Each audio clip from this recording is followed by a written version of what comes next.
খবরে সবাইকে স্বাগতম। বাংলাদেশ জামাতি ইসলামী পোরশার টিএস অনুষ্ঠানে প্রধান অতিথির বক্তব্য রাখছেন জেলা সেক্রেটারি অ্যাডভোকেট আবু সাদাত মোহাম্মদ সায়েম।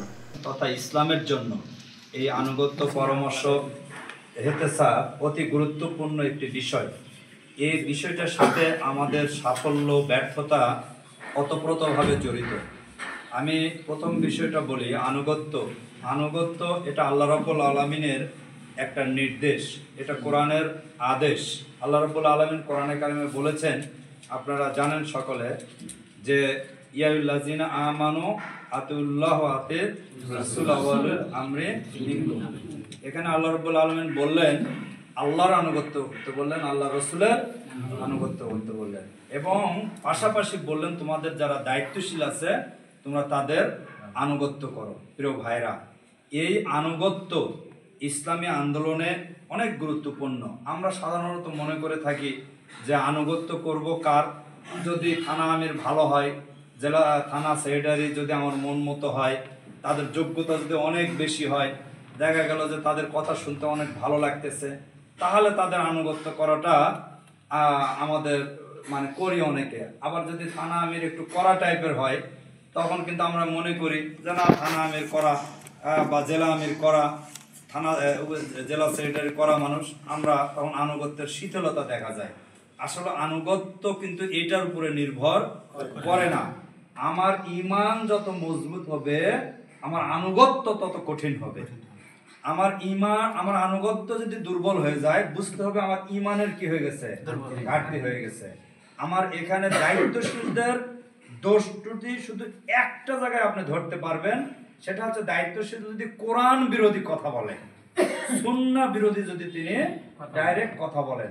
কিন্তু এছাড়া আপনি যতই তাদের ভুল ধরেন না কেন, বা তাদের যদি এখানে হাদিসে আসছেন যে দায়িত্বশীল যদি তার পুরোপুরি হক আদায়, নিজের হকটা আদায় করে নিচ্ছে, কিন্তু দেখা গেল যে অন্যের হকের বিষয়ে তিনি একটু বেখবর, বলতেছে এই পর্যায়েও ঐক্যের খাতিরে, ইসলামের খাতিরে, দিন প্রতিষ্ঠার খাতিরে, দিন টিকিয়ে রাখার খাতিরে কি করতে হবে, আনুগত্য আমাদের করতে হবে। যতক্ষণ না দায়িত্বশীল কি করবেন, কোরআন এবং সুন্নাহ বিরোধী উনি কোনো কথা না বলেন অথবা কাজ না করেন। প্রিয় ভাইরা, এই আনুগত্য আমাদের আল্লাহ রাব্বুল আলামিনের যদি আমরা ভালোবাসা পেতে চাই, আল্লাহ রাব্বুল আলামিনের যদি আমরা নৈকট্য লাভ করতে চাই, আনুগত্য ছাড়া আমাদের এটা সম্ভব নয়।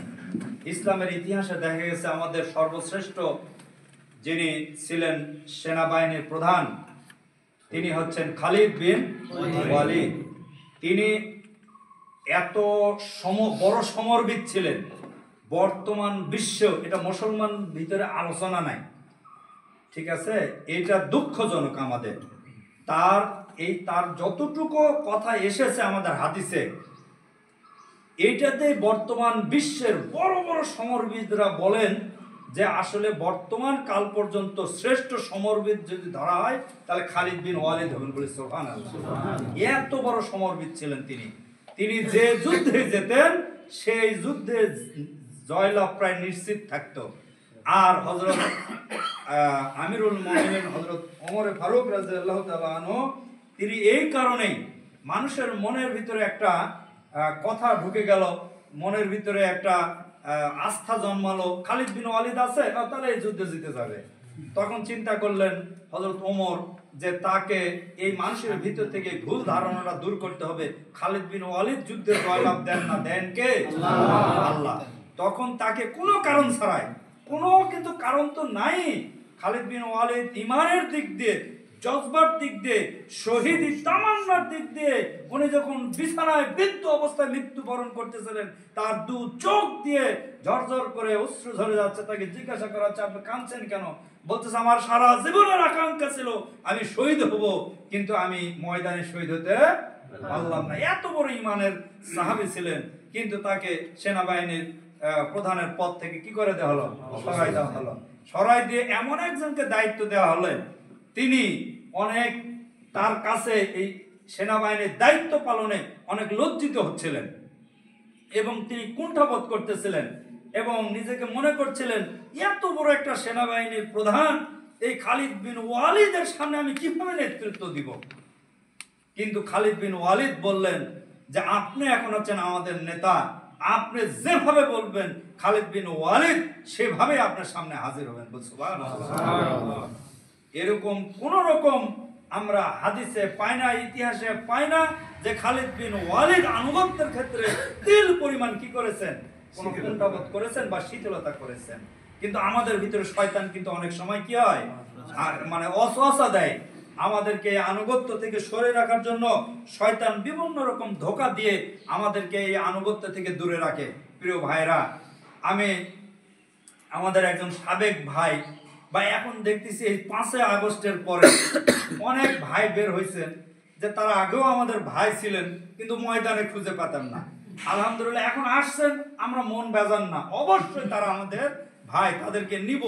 কিন্তু 2-4টা ভাই দেখি তারা ফেসবুকে এমন ঝড় তুলে দিল যে মনে হচ্ছে যে আমাদের জামাতের মানে এই নওগাঁ থানা, আমি তো কোনো ব্যাপারই না, এই নওগাঁরই কথা বলতেছি, তারা আমিরে জামাতের মানে ভুলও ধরে ফেসবুকে।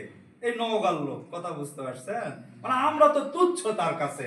আমিরে জামাতের কোথায় ভুল হচ্ছে, কি হচ্ছে না হচ্ছে, হ্যাঁ কোথায় জামাত ইসলাম ভুল করতেছে এটাও দেখে ফেসবুকে লাগে। প্রত্যেকদিন 2-4টা ফেসবুকে পোস্ট ওনারা আছেই। উনি কিন্তু একসময় দায়িত্বশীল ছিলেন। তাহলে দেখেন, বিষয় হচ্ছে আপনার আনুগত্য এক জিনিস আর সমালোচনা করা কিন্তু আর এক জিনিস।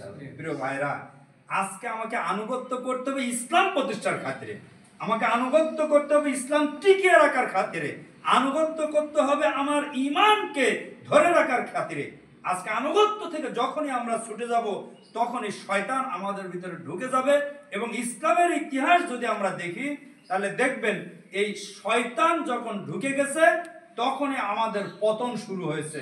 আমাদের 4 জন খলিফা ছিলেন, তারা যথাযথ যোগ্যতার সহিত তাদের খেলাফত পরিচালনা করেছেন।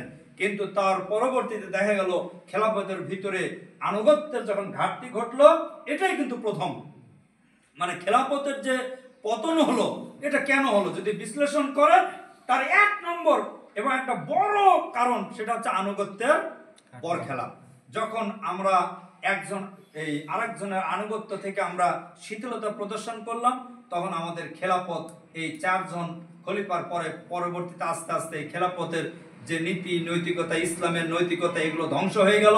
এবং পরবর্তীতে আপনারা জানেন যে আব্বাসীয় খেলাফতের শেষের দিকে আমাদের এই মুসলমানদের ইতিহাসে একটা চরম ধ্বংসাত্মক কার্যক্রম চালায় আপনাদের এই মঙ্গল সাম্রাজ্যের যিনি প্রতিষ্ঠাতা ছিলেন তার নাতি হালাকু খান। ইনি আমাদের বাগদাদে একটা লোককে, একটা শিশুকে, একটা নবজাতককেও সেদিন জীবন্ত ছাড়েনি। বাগদাদ এরকম একটা নগরী হয়েছিল এবং সেই বাগদাদে আবার জনবসতি গড়তে 200-300 বছর লাগছিল। ধরেন যে নওগাঁর যদি একটা লোক জীবিত না থাকে, এখানে কি আর মানে সেই আমলে আজ থেকে ধরেন যে প্রায় 1000 বছর আগেকার ঘটনা, তখন কিন্তু এখানে বসতি গড়ে তুলতে 1-2 দিন আর সম্ভব হয়নি। বাগদাদের মতো নগরীতে, সেই নগরী ছিল সেখানে পৃথিবীর মধ্যে সর্বশ্রেষ্ঠ নগরী। এই বাগদাদ ধ্বংসের পরে সেই নগরী চলে গেল গ্রানাডাতে, আমাদের ইউরোপে। যাই হোক, আজকে এই আনুগত্য আমাদেরকে করতে হবে। আমরা আনুগত্য, যিনি আমাদের দায়িত্বশীল হবেন তিনি যদি একটু যোগ্যতাতে কম হন, তিনি যদি আমার জ্ঞানে কম হন, তাও কি করতে হবে, তার আনুগত্য করতে হবে। আমি জেলা সেক্রেটারি, আমি কিন্তু মাদ্রাসায় পড়াশোনা করিনি। আপনাদের এখানে তো একটা বড় মাদ্রাসা আছে আলহামদুলিল্লাহ। নওগাঁতেও আলিয়া মাদ্রাসা উত্তরবঙ্গের মধ্যে একটা শ্রেষ্ঠ মাদ্রাসা আছে। এই মাদ্রাসা নামাজগড় আলিয়া মাদ্রাসা, এই মাদ্রাসার প্রিন্সিপাল সহকারে, বর্তমান প্রিন্সিপাল সহকারে, তারপরে আমাদের মহিলা নামাজগড় মাদ্রাসা আছে, সেই প্রিন্সিপাল সহকারে যখন ওনারা এই সামনে বসে থাকে আর আমি বক্তৃতা দিই, আমার কিন্তু খুবই লজ্জা লাগে। তাদের সামনে আমার ইসলামের জ্ঞান নাবালকের চেয়ে তুচ্ছ, কিন্তু দেখা গেল আলহামদুলিল্লাহ তারা এমনভাবে অনেক সময় কথা শোনেন বা আমাদেরকে সম্মান দেন, আমি কিন্তু লজ্জা বোধ করি। আমার মনে হয় যে এটা একটা আনুগত্যের উদাহরণ হতে পারে। আমাদের একজনের নাম বলি, আমাদের মাওলানা ইসমাইল হোসেন ভাই, শরীফুল চেনে, অনেক দায়িত্বশীল ভাইরা আপনারা চেনেন। উনি এত বড় আলেম, উনি 4টা ইসলামের বিষয়ে মাস্টার্স পাস করছেন, 4টা। উনি তাফসীরের উপরে মাস্টার্স পাস ফার্স্ট ক্লাস, উনি হাদিসের উপরে মাস্টার্স পাস ফার্স্ট ক্লাস, উনি ফিকার উপরে masters pass first class, Islamic স্টাডির উপরে উনি ইসলামিক বিশ্ববিদ্যালয়ে তখন উনি পাস করেছেন, ওইটা তো ফার্স্ট ক্লাস, 4 ফার্স্ট ক্লাস। একজন আলেম। আমি যখন প্রথম পৌরসভা আমির হই, আমি তো চিন্তা করছি, হাই সর্বনাশ, এই আলেমের সামনে আমি কথা বলবো কি। উনি দেখা গেল যে আমার মনে হয় যে আনুগত্য উনিই সবচেয়ে বেশি করছেন, এত বড় আলেম হওয়া সত্ত্বেও আমার মতো একজন তুচ্ছ ব্যক্তির কাছে। প্রিয় ভাই, এই জন্য আমাদের সব সময় সিনসিয়ার থাকতে হবে। মানুষের ভুল ধরা সে আমার আনুগত্যের দিকে আমার খেয়াল বেশি রাখতে হবে। আর আনুগত্য যদি আমরা করি তাহলে কি হবে, আমাদের সংগঠনটা মজবুত হবে, আমাদের ভিতরে ভ্রাতৃত্ববোধ আরো মজবুত হবে।